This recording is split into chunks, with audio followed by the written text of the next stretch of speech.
Aujourd'hui, on parle d'eczéma. Je vais vous présenter une solution qui est à la fois sans cortisone, complète et 100% naturelle. Donc, le plan de la présentation, définition et incidence, on va commencer avec ça, les facteurs de risque, les complications. Ensuite, on va voir le traitement conventionnel. Je vais vous présenter plus en détail la crème calendulis et enfin les produits complémentaires à la crème calendulis. Donc, la définition, on la connaît pour la plupart d'entre nous. Je vous résume qu'est-ce qu'il y en est. C'est une dermatose, évidemment, qui est non contagieuse. Hein. On n'attrape pas l'eczéma. On le développe, cette affection de peau-là. C'est caractérisé par une inflammation de la peau qui s'accompagne de rougeur, évidemment, de fines vésicules, de squames, puis de démangeaisons. Évidemment, ça pique. Il peut commencer très tôt dans la vie. Ça peut s'observer même chez les nourrissons. Les personnes atteintes vont connaître des communément appelées des poussées d'eczéma. Et puis évidemment, ces poussées d'eczéma-là vont varier en longueur et vont être espacées par des moments de rémission, évidemment. Le mécanisme de l'eczéma n'est pas encore bien compris. Il toucherait à la fois le système immunitaire, les cellules de la peau, qui agissent comme barrière pour les allergènes. L'eczéma serait vraiment de nature génétique, mais il y a des facteurs environnementaux tels que la présence d'irritants, par exemple, on va le voir plus en détail plus loin, des irritants chimiques ou le stress qui influencent donc les apparitions d'eczéma. Maintenant, l'incidence, parmi toutes les maladies de peau, l'eczéma, c'est la plus fréquente. Cette maladie motive jusqu'à 30 des consultations en dermatologie. Dans les pays industrialisés, elle atteint 15 à 30 des enfants et 2 à 10 des adultes. Selon des estimations récentes, les cas d'eczéma auraient doublé, même triplé depuis les 30 dernières années. Les facteurs de risque. Donc, il y a un certain nombre d'éléments, même si on a dit tout à l'heure que c'était une composante qui était principalement génétique, on a quand même des éléments qui viennent aggraver les problèmes d'eczéma. Le premier en liste, c'est les irritants. Donc, tout ce qui peut rentrer en contact avec la peau, que ce soit des fibres synthétiques, la laine par exemple, le savon, les détergents, les parfums, certains cosmétiques, le sable, la fumée de cigarette, etc. Donc, tout ce qui peut être vu comme étant irritant peut provoquer ou augmenter les risques d'eczéma. Ensuite viennent les allergènes, donc soit alimentaires, les plantes, les animaux, l'air. Donc, ces allergènes-là qu'on retrouve dans ces éléments-là peuvent amener un eczéma ou déclencher une crise d'eczéma.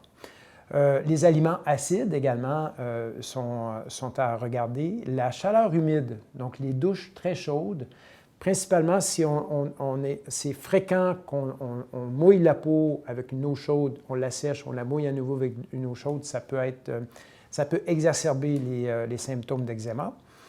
Ensuite, il y a les facteurs émotionnels, donc l'anxiété, le stress sont des éléments que les experts reconnaissent comme étant des éléments importants à considérer, des facteurs importants qui viennent augmenter plusieurs problèmes de peau, dont l'eczéma. Il y a les infections également de peau. Quelqu'un qui aurait un pied d'athlète, par exemple, une mycose, serait plus sujet à l'eczéma que quelqu'un qui n'en a pas. Donc, à l'opposé donc, de ces facteurs de risque-là, si on évite ces facteurs de risque-là, évidemment, on prévient. Donc, c'est une façon de prévenir comme telle la maladie. Maintenant, complications. Je vous ai mis quelques diapos là, de photos des complications. Il y en a plusieurs complications de l'eczéma, mais je vous ai mis les deux complications les plus fréquentes. C'est l'impétigo. Donc, la peau est une structure qui est solide et qui s'adapte beaucoup, mais on a naturellement des bactéries au niveau de la peau avec lesquelles on vit très bien. Quand on a un eczéma, c'est une porte un petit peu entrouverte déjà à ces bactéries-là pour s'incruster dans la peau. Puis évidemment, avec le grattage de l'eczéma, on va donner la chance, on entrouvre un peu plus la porte à ce moment-là aux bactéries pour s'incruster un petit peu plus au niveau de l'épiderme de la peau puis créer une infection. Donc, une des infections communes, c'est l'impétigo. c'est le Staph aureus, hein, c'est un staphylocoque qu'on a naturellement au niveau de la peau qui s'incruste, qui crée une infection. Et ça va être caractérisé par des petites vésicules sur la peau. Quand on gratte, ça fait un liquide. Lorsque ce liquide-là se sèche, ça fait un genre de petite croûte jaunâtre qui ressemble un peu à un miel séché. Donc ça, c'est caractéristique là, de l'impétigo. La deuxième infection commune que j'ai mise, c'est la cellulite. Donc ça, c'est vraiment une enflure importante, une peau qui est très rouge puis très chaude habituellement. Donc dans ces deux cas-là, c'est important d'aviser le client qu'il devrait aller avoir une consultation médicale et se faire prescrire un antibiotique qui est adapté à ce moment-là à la condition. Les traitements conventionnels, donc il n'y a pas de traitement qui guérisse l'eczéma, on ne guérit pas de l'eczéma. Par conséquent, les différentes interventions qu'on va faire vont être davantage pour réduire l'inflammation puis atténuer l'inconfort comme la démangeaison. Donc, les médicaments les plus souvent rencontrés dans l'eczéma, il y a les corticos, hein, ça c'est bien connu, autant localement, donc les pommades qu'on va appliquer localement, ou orales pour les cas plus graves.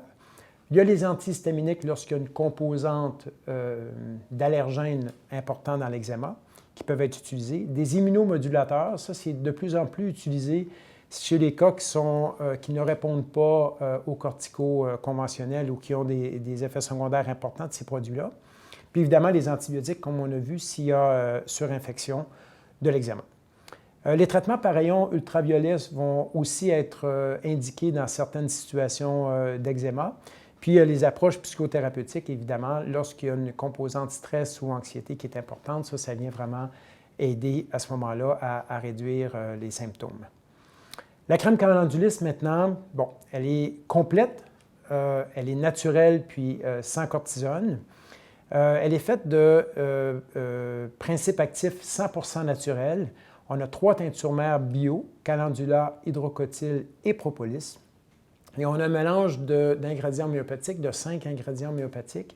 C'est graphitès, medserium, natrum muriaticum, alumina, puis bélis.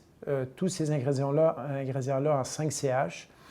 La crème a été vraiment fabriquée de façon le plus naturelle possible pour une crème comme celle-là. Donc, elle est sans cortisone, pétrolatum, silicone, sans parfum et colorant de synthèse, sans phtalate, PEG, OGM ou parabènes. Donc, c'est une crème qui est vraiment très neutre de ce côté-là, à la fois neutre et hydratante.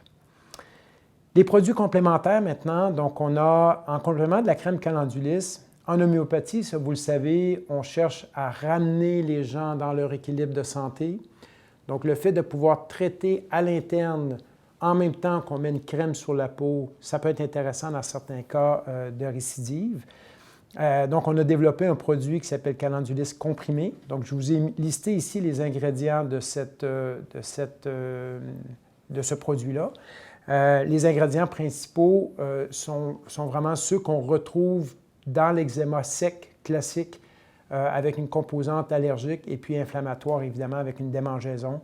Donc, c'est les ingrédients qu'on retrouve le plus souvent, qu'on a mis dans le comprimé. L'autre produit que je vous présente ici, c'est un pain nettoyant doux à base de lait de chèvre et de calendula. Donc, c'est une ferme ici du Québec qui a développé cette technologie-là de faire des pains nettoyants à base de lait de chèvre et on les a approchés pour faire un produit calendulis. Donc, ça, c'est intéressant pour ceux qui ont une peau très sensible. En conclusion, calendulis est un produit qui est utilisé depuis plus de 20 ans, a aidé des milliers de patients petits et grands. Donc, pour plus d'informations, vous avez un feuillet d'informations qui détaille les informations que je viens de vous livrer. Je vous invite à venir voir le site également, ziran.ca. Merci.